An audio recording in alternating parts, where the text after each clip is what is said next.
Unbelievably small. It's like sculpting it with invisible tools. We're talking about manipulating light and matter at dimensions smaller than light's own wavelength. I mean, a true frontier in science.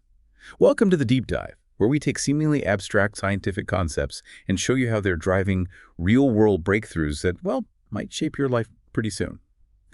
Today, we're plunging into the fascinating world of plasmonic antennas. That's right. And you can think of plasmonic antennas as maybe the optical frequency cousins of the radio antennas you see around, or even the Wi-Fi antenna in your phone. Okay, so like an antenna, but for light instead of radio waves. Exactly. Their core purpose is to bridge this massive gap in scale, connecting the relatively large, free-flowing light waves we see every day with incredibly tiny nanoscale objects. Things like single molecules or quantum dots. Yeah. They're like miniature light funnels, either capturing light and concentrating it into super intense tiny spots, or taking energy from a tiny source and beaming it outwards as highly directional light. And this isn't just some lab curiosity, right? This sounds like it has real transformative potential. Absolutely. This technology is driving advancements in areas like building lightning-fast optical connections right on computer chips. On a chip itself. Yeah, creating incredibly sensitive biosensors for medical diagnostics, making solar cells even more efficient, and laying the groundwork for the quantum computers of tomorrow. So this deep dive is going to sort of demystify plasmonic antennas for you. We'll explore their, well, surprising physics, their cutting-edge applications, and the significant challenges that still need to be overcome. Our goal is for you to walk away with a clear, well-informed perspective on this really groundbreaking field. Okay, let's start there then. A regular antenna picks up radio waves. Simple enough. But what about light? And why do we need a special kind of antenna for it? It's a great question because light just behaves fundamentally differently when it interacts with metals at the nanoscale compared to radio waves. It really all comes down to how a metal's free electrons respond to that light wave. Think of it this way. When light hits a normal material, like glass, the electrons might jiggle a bit, but they generally follow the wave. Right. In metals, though, at these very high optical frequencies, the electrons respond almost in opposition to the light wave. They collectively oscillate like 180 degrees out of phase. So hang on, it's like the material is actively pushing back against the light in a way normal stuff doesn't, and that's the trick. Precisely. That pushback means that the material property defining how the metal reacts its dielectric function actually becomes negative at optical frequencies. Negative. Yeah, negative. And this negative response is the absolute non-negotiable physical condition for plasmonics. It's completely different from conventional optics, which relies on materials with positive responses. This opposite behavior is the secret sauce that lets us squeeze light into volumes hundreds of times smaller than its own wavelength. That sounds incredibly powerful. But there's always a catch, isn't there? Does this special interaction come with a trade-off? You've hit on the central compromise, yeah. While this negative response enables that amazing light confinement, the very same electronic properties mean these metals inherently absorb some of the light's energy. They convert it into heat. These are what we call ohmic losses. So we gain this incredible control over light, but we pay a price in energy dissipation. This fundamental loss is, honestly, one of the biggest challenges the field faces. So, okay, we have this special metal behavior, negative response lets us squeeze light. But what actually is a plasmon then? The name itself sounds kind of like a particle and a wave. That's a great intuition because it sort of is both. At the interface, right, where the metal meets a normal material like air or glass, you get what's called a surface plasmon polariton, an SPP. SPP, got it. Yeah. Imagine light waves literally surfing on the surface of the metal. An SPP is this hybrid thing. It's part light wave, part collective electron wiggle. A hybrid. And it's truly two-dimensional. It's confined to that surface and travels along it. The light intensity is strongest right at the surface and then fades away really quickly as you move away from it. That's how we get such strong confinement in those intense local fields. So if they're surfing on the surface, does that mean they can't, like, travel very far or jump off easily? Is that a problem for using them in devices? You're right to point that out. SPPs have what's called a momentum mismatch with light in free space. Basically, they have a shorter wavelength. They travel slower along the surface than light does in air, meaning you can't just shine a laser pointer onto a smooth piece of metal and expect to create SPPs. You need special tricks, like using tiny gratings or sharp tips to kind of launch them. Okay, so they're a bit picky. A bit, yeah. And you're right about the travel distance, too. Because of those Okrimak losses we mentioned, the metal-absorbing energy SPPs lose steam as they travel. Their propagation length is typically really short, often just a few micrometers at optical frequencies. Micrometers, that's tiny. It is. So yes, efficiently launching them and guiding them over longer distances without them fizzling out, that's a significant hurdle for practical applications. Okay, so SPPs are these surface waves. But what happens if we shrink the metal even more? Like, down to a tiny particle much smaller than the wavelength of light itself. Then things change again. The electron oscillations become more like standing waves, trapped or localized within that tiny particle. We call these localized surface plasmon resonances, or LSPRs. LSPRs, different from SPPs. Right. And this was a critical conceptual leap because, unlike SPPs, these localized plasmons can be directly excited by just shining light on them. No special tricks needed. Well, it's much easier. Definitely. When light hits one of these metallic nanoparticles, it pushes and pulls the free electrons, making them oscillate back and forth. It forms a tiny vibrating electric dipole. Okay. And this creates an incredibly powerful localized electric field right around the particle. That's the near field, or as we often call it, the hot spot. The hot spot. Exactly. And this hot spot can be orders of magnitude more intense than the incoming light. What's also really key is that the LSPR's resonant frequency, the specific color of light it loves to interact with, is super sensitive to the nanoparticle's size, shape, and even the material surrounding it. Which makes it good for sensing things. Perfect for sensing applications. That sensitivity is absolutely crucial. It's fascinating how just changing the shape or size of the metal changes the game so much. So these localized hotspots, what's their main advantage over the surface waves? Well, the big one is that direct light excitation Yeah. makes them much easier to work with in many cases. But, if these tiny plasmonic antennas are the optical equivalent of radio antennas, it really makes you wonder, what are the key differences beyond just the tiny scale? What really stands out about them to you? Oh, the differences are profound. And they really highlight why plasmonics is so uniquely powerful, but also, inherently challenging. With your standard radio antenna, you're talking about simple conduction currents in metals like copper. They operate at macroscopic scales, meters, centimeters. They're generally very efficient, and you can plug them straight into electrical circuits. Right, like on my roof. Exactly. But they're huge, and limited by the diffraction of radio waves, they can't focus energy down super tightly. Okay, so that's RF. What about plasmonic? Plasmonic antennas, they operate on those collective electron oscillations, the plasmons, right at the metal-non-metal interface. Their defining material property is that weird negative response to light we talked about. The negative permittivity. That's the one. They are truly nanoscopic, tens, maybe hundreds of nanometers, their main strength. Extreme light confinement and massive field enhancement in those hot spots. But the downsides. The big Achilles heel, as we said, is those intrinsic ohmic losses. Heat, energy loss. Plus, they can be tricky to fabricate reliably, and sometimes the materials aren't super stable. And you mentioned a third type, dielectric antennas. Right, just for comparison. Dielectric resonator antennas. These work differently. Again, they use displacement currents, basically guiding light through a tiny piece of high refractive index, low-loss material like silicon. Like a tiny fiber optic. Sort of, yeah. They're also nanoscale and much more efficient than plasmonics because they don't have those metal losses. They can even support magnetic resonances, which is interesting. But they generally don't offer quite the same level of extreme light squeezing and field enhancement that you get with plasmonics. So each has its pros and cons, its own sweet spot. Exactly. It really highlights the fundamental trade-offs when you're trying to manipulate light at these incredibly small scales. Okay, so if these are antennas, what do they actually look like? Are we talking tiny versions of the rabbit ears on my old PV? Or are there more exotic shapes involved? Well, in a way, yes. The basic geometries are often inspired by macroscopic antennas, just shrunk down. The most fundamental is probably the nanorod, just a tiny rod of metal. Simple enough. Or sometimes two little rods lined up with a tiny gap between them. They function as optical dipoles. They resonate best when their length is roughly half the wavelength of the plasmon light they're interacting with, similar to a classic radio dipole. Okay. And you can make them stronger. Definitely. Yeah. For even greater field enhancement, people often use coupled nanorods or dimers. Imagine bringing two of those nanorods super close together, like nanometers apart. Nanometers? Yeah.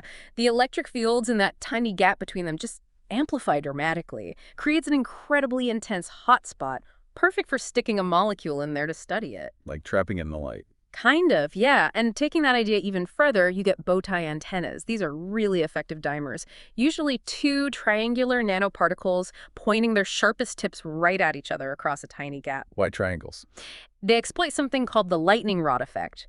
Electric fields love to concentrate at sharp points, so those tips create exceptionally strong near-field enhancements and really tight spatial confinement. Literally a tiny lightning rod. But for light. That's incredible. And do these basic shapes get built into more complex structures, like optical circuits? Absolutely. Things get much more sophisticated. One really clever design is the Plasmonic nanopatch antenna, or PNA. PNA. It's a sort of sandwich structure. A metal nanoparticle sits just above a flat metal film, but separated by a very thin insulating layer, like a spacer. Metal insulator metal. Right. This creates a tiny resonant cavity that traps light incredibly strongly within that thin spacer layer. PNAs are fantastic for enhancing light emission from things like quantum dots. They boost their efficiency and make them emit light much faster. There's even an antenna in-box version that helps clean up the signal in sensitive measurements. Well, okay, what else? Then, taking direct inspiration from radio, we have optical Yagi-Uda antennas. Like the ones for TV reception. Exactly like those, but nanoscale.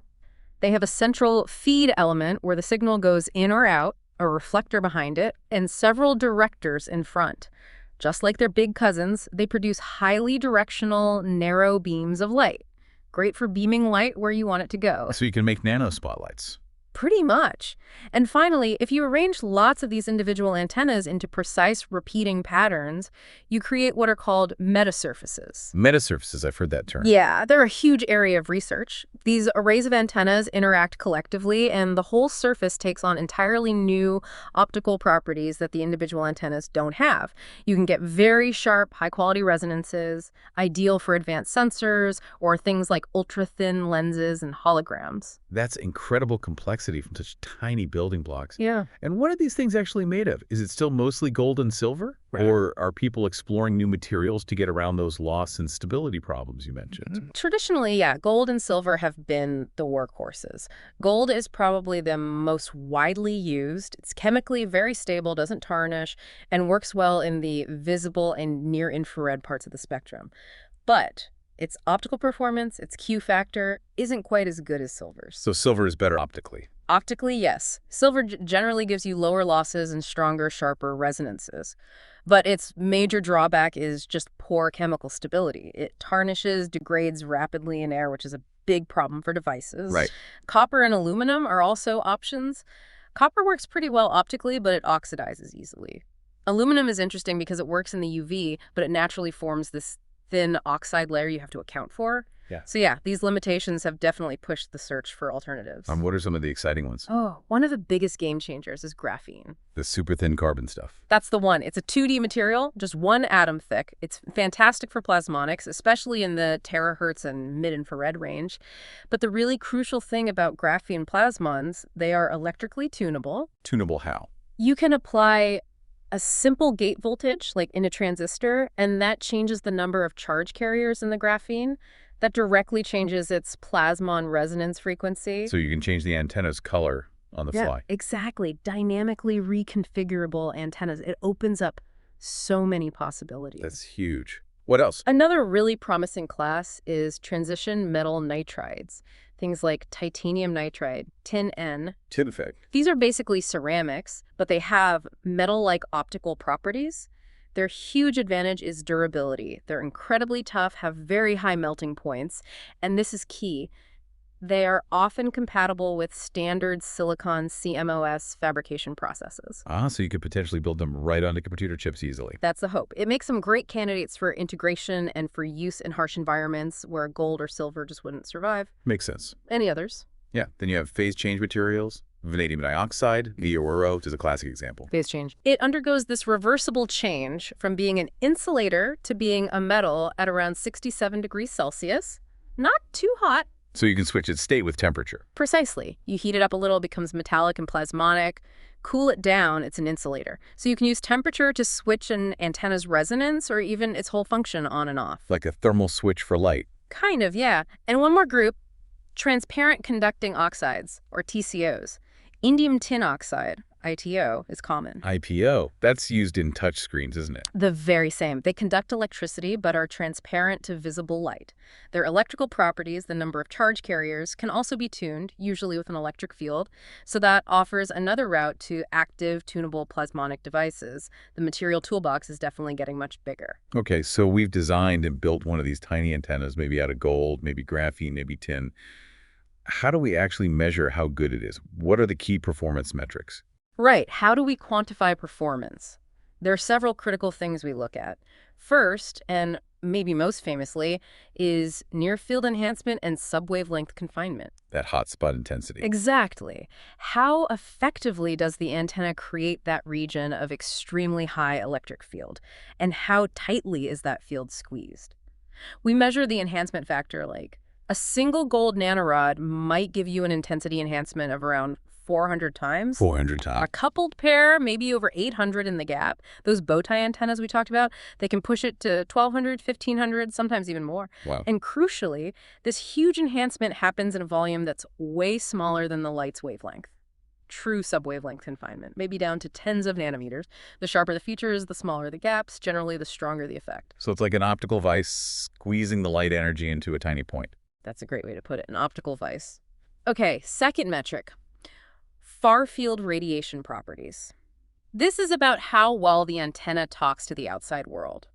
How efficiently does it convert that localized energy back into light that can travel away and be detected or used? And this is where the losses come back in. This is exactly where those ohmic losses bite you again. Remember, a plasmon can decay in two ways: radiatively spitting out a useful photon or non-radiatively turning into heat in the metal. Right. Photon or heat. The quantum efficiency, or QE, is the fraction that goes into photons. Now, antennas are great at making emitters radiate faster overall, but because the emitter is so close to that lossy metal, a lot of the energy can unfortunately get lost as heat, leading to a low QE for light emission. It's a trade-off. Okay. But didn't you mention something called the Purcell effect earlier? Doesn't that help? Ah, yes, the Purcell effect. It's related but distinct, and it's truly remarkable. The Purcell effect describes how much the antenna speeds up the rate at which an emitter spits out photons. Speeds it up. Dramatically. The antenna creates this high density of available optical states right around the emitter. It's like making the local environment incredibly inviting for photons. Like rolling out the red carpet for photons. Exactly. It leads to enormous Purcell factors. The emitter's excited state lifetime gets drastically shorter. We've seen enhancements of over 2,500 times for certain nanopatch antennas. This means photon production rates can soar into the terahertz range. Terahertz. That's incredibly fast. It is, and this is absolutely crucial for things like creating ultra-bright single photon sources, which are vital for quantum technologies. Okay, so strong hot spots, managing losses in QE, and then the super fast emission via the Purcell effect. What else matters? We also care about the spectral response and bandwidth. Every antenna has a resonant wavelength, the color of light it interacts with most strongly. That's set by its geometry, material, and its surroundings. Right. Then there's the quality factor, or Q factor, that describes how sharp or narrow that resonance is. High Q means very selective. Exactly. High Q is great for sensing because a tiny change in the environment, like a molecule binding, causes a big, easy-to-see shift in the resonant frequency. The trouble is, single plasmonic antennas usually have pretty low Q factors because of those darn losses. Oh, the losses. Always the losses. Yeah. But if you arrange antennas into those periodic arrays, those metasurfaces, the collective interaction can lead to much sharper high Q resonances. So arrays can be better for sensing. Interesting. Okay, and one last thing you mentioned was tunability. Right. Tunability and reconfigurability. This is a major frontier. Most antennas are static. You make them, they have fixed properties. But the goal is to make them dynamic. Like with graphene. Like with graphene, exactly. Apply a voltage, change the carrier density, shift the plasmon resonance, continuous real-time tuning, or electrochemical tuning using a voltage to grow tiny metallic filaments across a gap, switching the antenna's response on and off. Or using those phase change materials like VORO, using temperature to flip their optical properties and shift the antenna's resonance. This ability to dynamically change their properties, I mean, that just opens up a whole new world of applications, doesn't it? It really feels like we're shrinking radio tech down to the nanoscale, but also adding these weird quantum light tricks. That's a good way to think about it. So when things get really small, I mean, down to these nanometer scales. Do the basic rules of physics start to bend? Does quantum mechanics really take over? Yes, absolutely. While classical physics, thinking about electrons sloshing around, gives us a pretty good picture most of the time, a truly complete understanding, especially when you're dealing with single photons, single emitters, or extremely small nanogaps, you have to bring in quantum mechanics. Okay. So what kind of quantum effects pop up? Well, for one, we see corrections from quantum electrodynamics, QED. That's our fundamental theory of light-matter interaction. It turns out that the interaction of all those oscillating electrons with the inherent quantum fluctuations of empty space, the vacuum field, can actually cause a noticeable shift in the plasmon resonance frequency, something classical models alone can't predict. Vacuum fluctuations affecting the antenna. Weird. It is weird. But more practically, what's really exciting about quantum plasmonics is how these antennas massively enhance the coupling between light and matter. If you put a quantum emitter, like a quantum dot or a molecule, right into that plasmonic hotspot. You create this super interaction zone. Precisely. It becomes a powerful way to control quantum states. This includes that Purcell effect we talked about, boosting photon emission rates so much that they can actually outpace competing noisy processes even at room temperature. Which is huge for practical devices. It is. It makes things like practical room temperature, single photon sources operating at terahertz repetition rates seem actually feasible. These are fundamental building blocks for quantum computing and secure communication. Okay, that sounds incredibly powerful, but hang on. There seems to be a paradox here. We keep talking about how lossy these metals are, how they generate heat. If you're trying to manipulate delicate quantum states, isn't all that loss in heat a massive problem? Doesn't it just scramble the quantum information? You've absolutely nailed the core paradox. It's the central tension in this whole field. Quantum mechanics enables these amazing applications, right?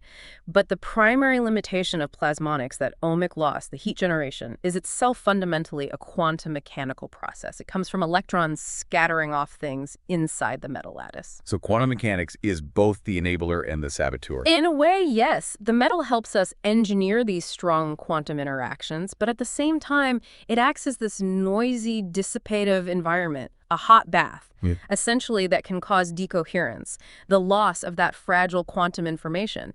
It's an incredibly delicate balancing act. You're always trying to maximize the useful quantum effects while minimizing the detrimental noise and loss from the metal itself. Wow. Okay, so these losses, this heating, it's a real problem for quantum stuff. Mm-hmm. But can we actually use that heat? Can we flip the script and turn that bug into a feature? Absolutely. And that's exactly what the field of thermoplasmonics is all about. It takes that inherent ohmic loss and says, okay, this isn't a bug. It's potentially a really useful tool. How does that work? Well, when a plasmon decays non-radiatively, when it turns into heat instead of light, it first creates these really energetic, sort of hot electrons and holes within the metal. These aren't in equilibrium with the rest of the material. Hot electrons. It's okay. They relax very quickly, in femtoseconds or picoseconds, dumping their energy into the metal's crystal lattice. And that causes a very rapid and highly localized increase in temperature right where the plasmon was. You create a tiny nanoscale hotspot precisely where you want it. And you can use that localized heat. For lots of things. A major application is photothermal cancer therapy. You engineer gold nanoparticles so they strongly absorb near-infrared light, which penetrates tissue well. You inject them, they accumulate in tumors, you shine the light, and the nanoparticles heat up. And cook the cancer cells. Essentially, yes. Yeah. Selectively destroying cancerous cells through hyperthermia, while hopefully leaving healthy tissue unharmed. Another big one is in data storage, heat-assisted magnetic recording, or HAMR. Yeah, it's used in some advanced hard drives. A tiny plasmonic antenna called a near-field transducer is integrated into the read-write head. It generates intense local heat to momentarily raise the temperature of a tiny spot on the magnetic disk above its Curie temperature. Why do that? It makes the spot much easier to magnetize, allowing you to write data bits much smaller and closer together, dramatically increasing storage density. Clever. Beyond that, people are using this local heat to drive or accelerate chemical reactions. That's thermocatalysis. And plasmonic structures are even being used as tiny thermometers themselves for nanoscale thermometry, measuring temperature changes in very small volumes, like inside living cells. So the heat isn't always bad news. Not at all. And often, the most sophisticated systems are actually hybrid plasmonic systems, designed specifically to manage or leverage both the optical and the thermal effects, optimizing different parts for different jobs. Okay, we've gone really deep on the science here. Let's pull back a bit. What does all this mean for you listening right now? Where are plasmonic antennas actually showing up in the real world, or where are they likely to pop up soon? It sounds like they're becoming essential components. You're right, and I think the common thread you see across almost all applications is that the plasmonic antenna isn't usually the whole device. It's often a critical component within a larger hybrid system. Doing a specific job. Exactly. Hmm? It's there specifically to solve that scale mismatch problem we talked about, connecting big light to tiny things, or to dramatically enhance a naturally weak interaction between light and matter that other technologies just can't handle efficiently. Okay, so where are the big impacts? One huge area is ultra-sensitive biosensing and spectroscopy. Think about label-free refractive index sensing. Remember how LSPRs are super sensitive to their environment? Right, the resonant color changes. Well, if molecules bind to the antenna surface, that changes the local refractive index just slightly, and the antenna's resonant color shifts. You can detect that shift in real time without needing to attach fluorescent labels to the molecules. Which simplifies things a lot. Tremendously. This could lead to compact, maybe even handheld devices for rapid medical diagnostics, testing lots of samples quickly. What about seeing the molecules themselves? That's where techniques like surface-enhanced Raman spectroscopy, or SIRS, come in. Raman scattering gives you a molecule's vibrational fingerprint, but it's normally incredibly weak. Notoriously inefficient, yeah. But stick that molecule in a plasmonic hotspot. The massive electric field enhancement boosts that weak Raman signal by orders upon orders of magnitude, sometimes enough to detect a single molecule. Single molecule detection. It's amazing. Similarly, surface-enhanced infrared absorption, or SEER, does the same trick, but for infrared absorption signals, which also reveal molecular structure. And if you use those tunable graphene antennas, you can electrically sweep the antenna's resonance across the molecule's vibrational spectrum, getting a really detailed chemical fingerprint. So, really powerful tools for chemistry and biology. What about communications and energy? Absolutely key areas. In next-generation communications, there's a big push to use plasmonics for on-chip optical interconnects. Replacing copper wires on chips with light beams. That's the goal. Copper wires are hitting limits in terms of speed, latency, and power consumption, especially as chips get more complex. Ultra-compact plasmonic waveguides and modulators could potentially shuttle data around using light much faster and more efficiently. And the antennas help get light in and out. Exactly. And related to that is developing high-speed antenna LEDs. Using that Purcell effect to make LEDs switch on and off incredibly fast, potentially over 100 gigahertz, that creates the ultra-fast, tiny light sources you'd need for those on-chip optical comms. 100 gigahertz. Okay. And looking further out, for terahertz, T-hertz, and optical wireless communications, think future 6G or 7G, or maybe Li-Fi, using light for wireless, those tunable graphene antennas are prime candidates for dynamically steering beams and handling massive bandwidths. Seems like plasmonics could be inside our phones and computers eventually. What about energy? Another major playground.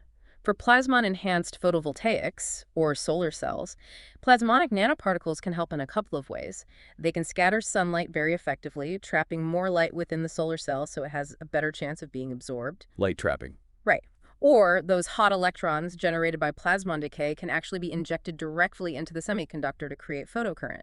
This might even allow cells to harvest energy from photons that are normally below the semiconductor's bandgap light the cell couldn't usually see. Squeezing more efficiency out of solar. That's the idea. There's also harvesting waste heat using something called thermophotovoltaics, TPV. Imagine a plasmonic metamaterial designed to absorb low-energy infrared heat radiation very efficiently. Like waste heat from an engine. Exactly. And then re-emit that energy at higher frequencies, maybe in the visible spectrum, where a standard solar cell can convert it into electricity. It's like upconverting heat into useful light. Wow, recycling heat. And they can also boost solar to chemical conversion, using the concentrated light or those hot electrons from plasmons to drive chemical reactions, like splitting water to produce clean hydrogen fuel. So really diverse energy applications, too. And you mentioned quantum at the start. How do they fit into quantum tech? Yeah, that's maybe one of the most forward-looking areas. For quantum information technologies, as we discussed, plasmonic antennas are critical for making efficient single-photon sources. Having reliable sources of single photons on demand is a fundamental prerequisite for things like quantum key distribution, for secure communication, and for building optical quantum computers. The building blocks. Right. They could also enable nanoscale quantum detectors that are smaller, more sensitive, perhaps operate at higher temperatures than current detectors, and maybe even act as quantum interconnects and circuits on a chip nanoscale wires and terminals to route single photons between quantum bits or qubits. Wiring up a quantum computer with light. Potentially, yes. So if you step back, you see these two main classes of applications emerging, don't you? Yeah, it seems like some use the intense hotspot right at the antenna. Right, like SIRS or that cancer therapy or AMR data storage, leveraging that extreme near-field interaction. And others use the antenna more like a bridge to efficiently get light in or out, connecting the nano world to the macro world. Exactly, like for communications or those single photon sources or beam steering with metasurfaces, relying on efficient mediation between the near field and the far field. And whether you use a simple nanorod, a super enhancing bow tie, a specialized nanopatch cavity, a directional Yagi-Uda, or a complex array, really depends on which of those functions you need to optimize. Okay, so considering all this incredible potential, sensing single molecules on chip communication, better solar cells, quantum computing, what are the really big hurdles? What's stopping this from completely changing the world tomorrow? What's the central problem researchers are still wrestling with? Well, number 1, 2, and 3 on the list is probably still those intrinsic ohmic losses. Still the heat. Still the heat. The very metals that make plasmonics work are inherently lossy. It limits how far signals can travel. It broadens resonances, which hurts sensing. It puts a cap on enhancement factors. It kills quantum efficiency for light emission, and it causes unwanted heating that can damage things or interfere with sensitive measurements. The quest to mitigate, compensate for, or just cleverly work around these losses is absolutely central. Okay, loss is public enemy number one. What else? A really big practical one is material stability and CMOS compatibility. We talked about silver tarnishing, copper oxidizing. Even gold is soft and has a relatively low melting point, which isn't great for manufacturing processes.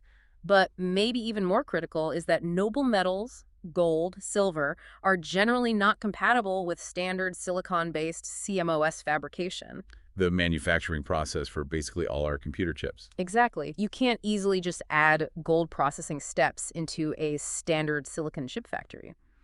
This CMOS incompatibility is a major barrier to large-scale, low-cost integration of plasmonics with conventional electronics. Getting these things out of the research lab and into mass-produced devices is really tough because of this. That sounds like a huge roadblock for commercialization. It really is. Right. And then, as we touched on, at the very small scales, you run into fundamental quantum effects and nanoscale limits. When your gaps get down to just 1 or 2 nanometers, electrons can actually just tunnel across quantum mechanically, short-circuiting your antenna gap. Quantum tunneling gets in the way. Yeah. And other weird quantum effects pop up. Plus, for quantum applications, that metal acting as a noisy bath causing decoherence is a fundamental limit you have to fight against. So loss, materials and manufacturing integration, and tricky quantum limits. What about actually making these things accurately? Right. Fabrication and integration hurdles are significant too. The techniques used in labs to make these beautiful, precise nanostructures like electron beam lithography or focused ion beam milling are incredibly high resolution, but they are also very slow and very expensive, not suitable for mass production. Need faster, cheaper ways. Definitely. There's a lot of work on more scalable methods like nanoimprint or nanosphere lithography, but achieving the same precision over large areas is still challenging. And then there's the difficulty of actually integrating these tiny optical components with the rest of the system. How do you efficiently get light from a macroscopic optical fiber into a deeply subwavelength plasmonic mode without huge losses? How do you attach electrical contacts for tuning without messing up the optical resonance? The plumbing is hard. The plumbing is really hard. And finally, just designing and modeling these things is complex. You're dealing with materials that have weird, frequency-dependent optical properties, quantum effects, thermal effects. It often requires sophisticated simulation tools, and finding the optimal design can be really computationally intensive. It sounds like a seriously complex engineering challenge on multiple fronts. But despite all these hurdles, where's the field heading? What's the really exciting, future-forward research that makes you optimistic? Oh, despite the challenges, the future outlook is incredibly exciting. The focus is definitely shifting from demonstrating basic effects with single static antennas towards engineering complex, dynamic, and fully integrated systems. Beyond just the antenna itself. Right. A huge area is tunable and reconfigurable metasurfaces. Imagine large-scale optical surfaces made of these antenna arrays that you can actively control element by element. Smart surfaces for adaptive beam steering and communications, dynamic holography for displays, high-speed spatial light modulation. Making light dance on command. Pretty much. We're also seeing a massive push towards hybrid systems and multifunctionality. Really deep integration of plasmonics with low-loss silicon photonics to handle the light guiding, with CMOS electronics right alongside for control and signal processing, maybe even with microfluidics for creating compact lab-on-a-chip diagnostic systems, building entire miniature optical engines on a single chip. Combining the best of different worlds. Exactly. And the maturation of quantum plasmonics is a key direction, moving beyond just showing enhanced emission to actually engineering practical, robust quantum devices, reliable single-photon sources, integrating them efficiently with advanced detectors, and really exploring how plasmons might be used to mediate entanglement between qubits for quantum networking. Getting quantum out of the lab. That's the goal. And given the sheer complexity of designing these things, AI-driven design and discovery is going to become absolutely essential, using machine learning and inverse design algorithms to explore the vast design space and find non-intuitive, highly optimized antenna shapes, maybe even discovering new physical effects along the way. Letting the computer find the best antenna. It has huge potential. And finally, the expansion of the material palette will continue. The search is always on for new 2D materials beyond graphene, more robust refractory plasmonic materials like those nitrides that can handle tough conditions, and even biocompatible or biodegradable materials for safe medical applications inside the body. It's clear that plasmonic antennas are this truly remarkable bridge, aren't they? Connecting our familiar world of light with the incredibly precise, sometimes paradoxical quantum nanoscale. They offer this unprecedented level of control, letting us interact with light and matter in ways we just couldn't before. Exactly. And maybe think about this. If we can really master making light and matter interact so precisely at these fundamental scales, what entirely new forms of sensing, communication, or even computation might we unlock that we haven't even conceived of yet? The possibilities. They seem almost boundless. Keep exploring the hidden, microscopic technologies that power your world, and stay curious about how science is constantly pushing the boundaries of what's possible.